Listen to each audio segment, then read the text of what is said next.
krisis finansial. Baru saja sebuah negara mengajukan APBN di Inggris, dan pasar melihat langsung yang namanya currency, nilai tukar rupiah, nilai tukar di semua negara goncang dan melemah terdepresiasi, termasuk kita.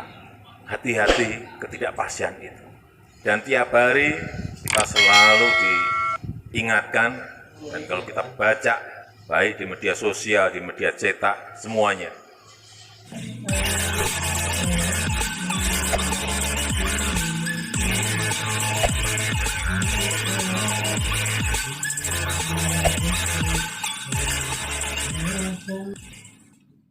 Tekanan yang tengah dihadapi sejumlah negara maju menjadikan tanda-tanda badai resesi dunia semakin jelas. Presiden Joko Widodo bahkan berkali-kali mengungkap kekhawatirannya terhadap ancaman resesi. Jokowi telah menyadari tingginya ketidakpastian perekonomian global saat ini. Semua negara kini dalam posisi sulit seiring dengan ancaman resesi yang akan melanda dunia pada tahun depan. Dalam posisi ini, menurutnya, kepercayaan investor asing terhadap perekonomian sebuah negara menjadi sangat penting. Dari hal tersebut investor masuk menempatkan modalnya, baik secara langsung maupun lewat portofolio. Tidak mudah mendapatkan kepercayaan dari sebuah investasi, kata Jokowi. Begitu negara sudah dicap tidak baik untuk investasi, gak akan ada yang mau datang ke negara kita. Dan kalau sudah tak ada yang mau datang, barang-barang harus diimpor dari luar. Jelasnya, semua negara, menurut Jokowi, kini memperebutkan investasi. Komponen tersebut dianggap mampu mendorong perekonomian negara. Di tengah tertekannya konsumsi masyarakat imbas lonjakan inflasi dan lesunya ekspor, yang kini menjadi rebutan adalah investasi, tegas Jokowi.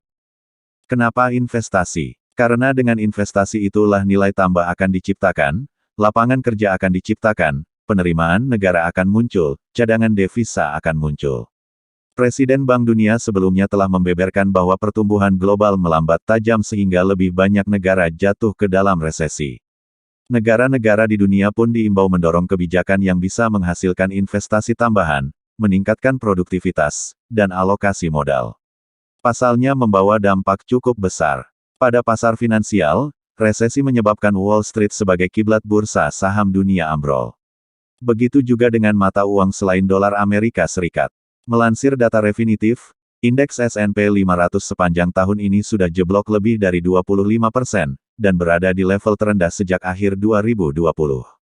Sementara itu indeks dolar AS melesat sekitar 17% dan berada di level tertinggi dalam 20 tahun terakhir. Meroketnya indeks dolar AS tersebut menjadi indikasi mata uang lainnya rontok. Kemudian, resesi akan berdampak pada tingkat pengangguran yang semakin tinggi tetapi tingkat inflasi rendah. Sebab, ketika banyak warga yang menganggur, konsumsi rumah tangga akan menurun dan demand pull inflation pun rendah. Memang, sejauh ini pasar tenaga kerja masih terlihat kuat. Bahkan di beberapa negara seperti Australia justru mengalami kelangkaan tenaga kerja. Stagflasi lebih sulit disembuhkan ketimbang resesi. Sebab, para pembuat kebijakan harus bisa menyeimbangkan antara inflasi dan pasar tenaga kerja. Ketika inflasi tinggi, maka suku bunga akan dikerek naik. Namun hal ini membawa risiko yakni pasar tenaga akan melemah dan tingkat pengangguran meningkat. Sebaliknya, saat tingkat pengangguran tinggi, yang dibutuhkan adalah suku bunga rendah. Tetapi risikonya inflasi akan meningkat. Yang menarik, obat stagflasi paling mujarab adalah resesi. Satu-satunya obat untuk stagflasi adalah resesi, kata ekonom senior di Peterson Institute for International Economics, David Wilcox. Ketika resesi terjadi, permintaan pun akan melambat dan perlahan-lahan menurunkan inflasi. Negara-negara barat kini menjadi yang paling berisiko mengalami stagflasi. Inflasi di Amerika Serikat dan Inggris berada di level tertinggi dalam 40 tahun terakhir. Sedangkan di zona euro, yang terdiri dari 19 negara, inflasi bahkan mencatat rekor tertinggi sepanjang masa. Inflasi yang tinggi juga melanda belahan bumi lainnya. Australia misalnya, kemudian Singapura. Di Indonesia sejauh ini inflasi mulai merangkak naik meski bisa dikatakan masih terkendali.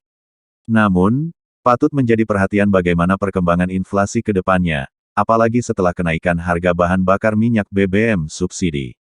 Selain itu, Bank Sentral AS, The Fed, dan beberapa bank sentral lainnya pada akhir tahun lalu melihat inflasi tinggi hanya bersifat sementara, sehingga menunda pengetatan moneter guna meredam inflasi. Alhasil, inflasi malah terus meroket.